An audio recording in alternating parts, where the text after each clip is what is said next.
Oh my goodness, just left the gym, had a phenomenal leg workout today. Been on a massive bulk exercise plan because summer bodies are made in the winter.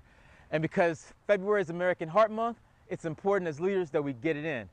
And while I wanted to go for a run outside, you can see it's raining. But you know what? It's not gonna stop the discipline, the motivation, and the desire to make sure I take care of my heart. And as leaders, we have to do that. So I'm gonna tell you why in just a little bit. Whew. That run is over. Workout is done for today, and I feel amazing. I'm pumped up, I'm excited, but now my heart rate is coming back down to a more comfortable, more resting level after being at such a high over the last hour or so. And now this gives me an opportunity to just talk about what does it mean to be fit to lead.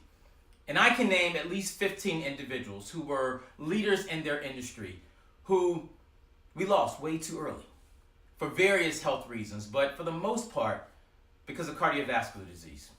Gone way too soon.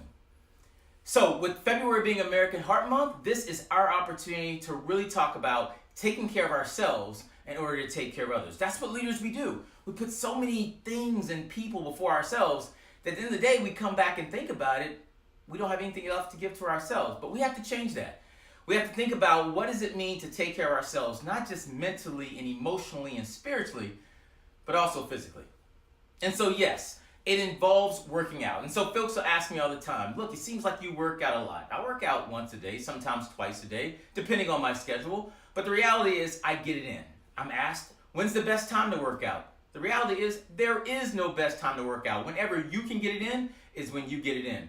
Now, if you're like me, you want to do it in the morning. I get up at 4:30 in the morning, and I'm in the gym no later than 4:30 or 5 o'clock because I know in order to take care of others, I have to be mentally prepared to take care of myself, especially for that day, and that involves working out. Some type of physical activity, whether it's lifting weights or cardio or some type of activity, I have to do that. But you have to figure out your own lane that you want to run in order to get that work done. Not just working out, we also know that we have to eat right.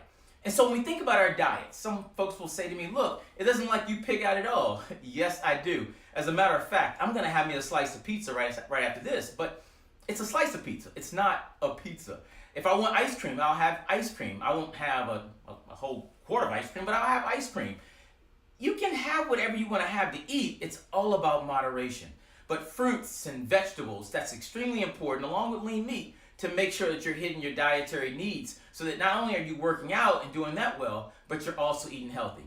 But last but not least, we have to go to the doctor.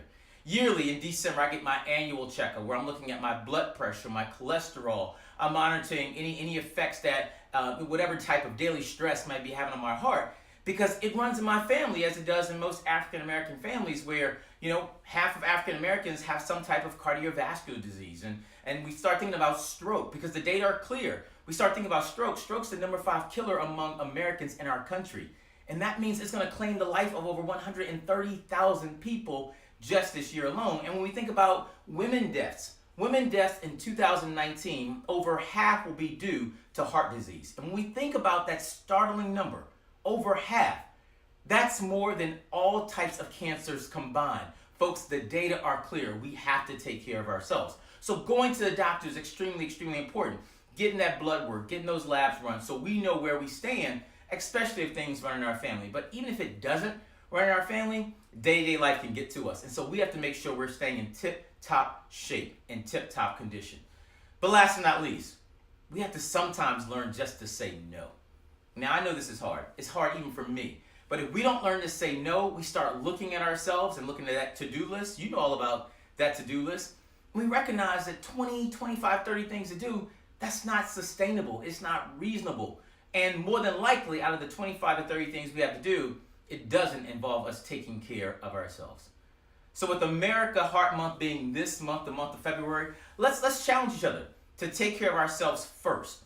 And I'm encouraged because I get comments from individuals in organizations or companies, and what they're doing is they're doing Wednesday runs, where in the morning before folks come in and have to start their day, they're getting in there early and they're building teamwork around taking care of each other and being fit and being well and being healthy. A lot of folks don't even know that healthcare companies, whether it's Aetna or Cigna or United Health, Blue Cross Blue Shield, regardless of what it is, they're actually giving incentives to employers to ensure that their employees are staying healthy. And so even with those types of things right there, we can continue pushing each other to be the better versions of ourselves, so that as leaders, we can be a better version of ourselves to others. So let's continue this dialogue, not just in the month of February, but throughout the year of 2019, because all of us have goals. Regardless of whatever that health, fit, or wellness goal is, we have it. Let's meet it this year. And let's continue having that dialogue with each other until we can dialogue with Dallas.